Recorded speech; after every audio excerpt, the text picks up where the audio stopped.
네, 고웨스트 이어가겠습니다. 이번 주가 벌써 2022년의 마지막 주입니다. 게다가 오늘 밤 뉴욕 증시가 또 휴장에 들어가는 만큼 이제 남은 거래일은 내년을 준비하는 한 주가 될 것 같습니다. 월가 분석 오민지 기자와 함께 살펴보도록 하겠습니다. 오 기자, 사실 뉴욕 증시 올 한 해 정말 힘들었던 만큼 내년 기다리시는 분들 많을 것 같은데 월가에서 나오는 전망이 좀 어떤가요? 네, 내년에는 좋아질 겁니다. 이렇게 좀 자신 있게 말씀을 드리고 싶지만 예. 월가에서도 의견이 분분합니다. 내년도에는 S&P 500이 17% 상승할 것이다라는 희망론부터 반대로 10% 이상 떨어질 것이라는 절망론까지 전망이 갈리고 있습니다. 오늘 월가에서 점치고 있는 2023년 뉴욕 증시 상황 한번 짚어보겠습니다. 네, 내년도 전망도 좀 쉽지 않은 상황인데 구체적으로 한번 살펴볼까요? 네, 18개 월가의 투자은행에서 내놓은 2023년 S&P 500 지수의 전망치입니다.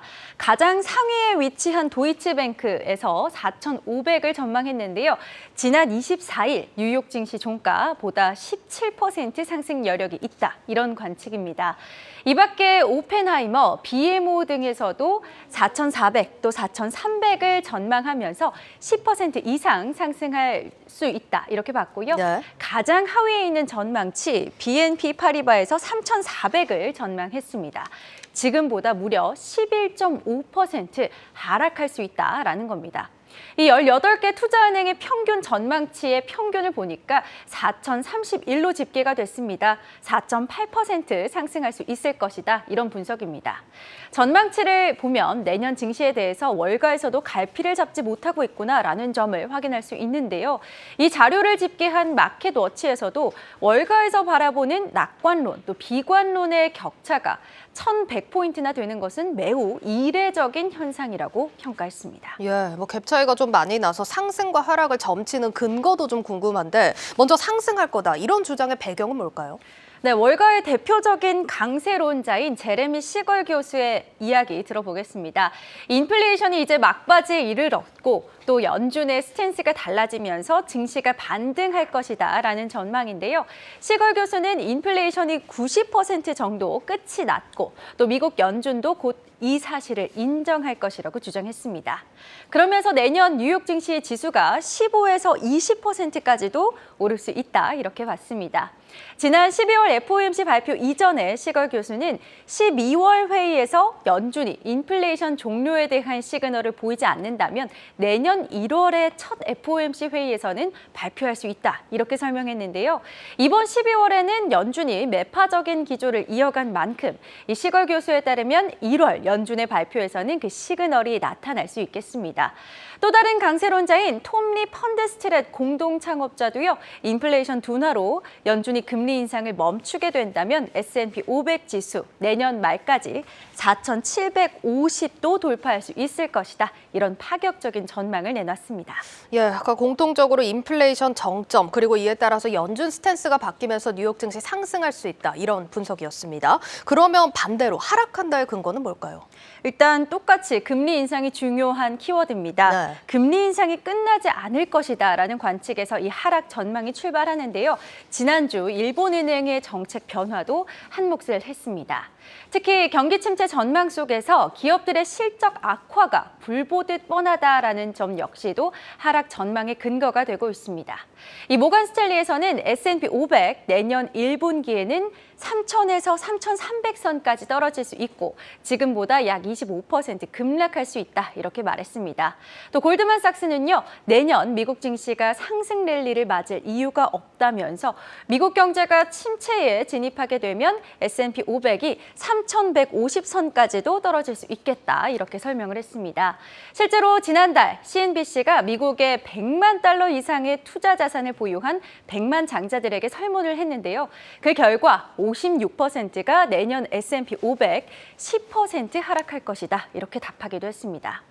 다만 월가 투자 전략가들 다수의 의견이 내년 상반기에는 하락했다가 하반기에는 반등하는 상저하고 흐름을 예상했다는 점 참고하셔야겠습니다. 예, 하반기라도 좀 회복세가 나올 수 있길 좀 기다려 볼 필요가 있겠습니다. 자, 이번엔 종목별로 좀 범위를 좁혀 보겠습니다. 월가에서 좀 유망하다 이렇게 좀 꼽히는 투자처가 있을까요? 네, 내년 증시 기대주로 주목을 받는 새로운 팡이 있습니다. 앵커는 이 팡 하면 떠오르는 종목 어떤 종목 있으세요? 사실 팡이라는 용어 자체가 기술주들이니까 뭐 아마존, 애플, 구글 이런 빅테크들이 떠오르는데요. 네, 맞습니다. 이 원래는 팡이라는 게 미국의 대표 기술주들을 말하는 거잖아요. 예. 하지만 올 한 해 금리 인상 때문에 이 기술주들이 맥을 못 추면서 새로운 팡이 부상을 하고 있는 겁니다.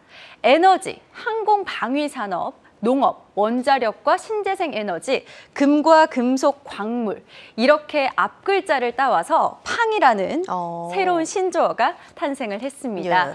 이 종목들은요, 전쟁이나 무역 갈등 같은 지정학적 리스크, 또 인플레이션 압력에 강하다는 특징을 가지고 있는데요. 또 투자 기간이 짧아서 금리 상승에 따른 영향이 제한적이라는 점도 주목할 만한 포인트입니다.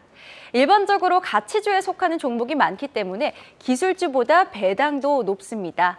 실제로 이 산업군에 해당하는 종목들 올 한 해 상승세를 보니까 굉장히 좋은 성적을 냈는데요. 올해 초 대비해서 엑손모빌은 72.04% 상승했고요. 로키드 마틴이 36.38%, 퍼스트솔라의 경우는 77%가량 상승하기도 했습니다. 네, 뭐 주가가 다 설명을 해주는 것 같습니다. 지금 이제 새로운 팡 기업들 인플레이션 압력이 좀 강하고 금리 상승의 영향은 제한적이면서 지금 배당도 높다. 이런 포인트들 참고해 보시면 좋을 것 같습니다. 그럼 또 어떤 종목 주목을 해보면 좋을까요? 또 새롭게는 헬스케어 시장도 주목을 받고 있습니다. S&P 500에서 헬스케어 부문의 비중이 50년 만에 가장 컸다고 합니다.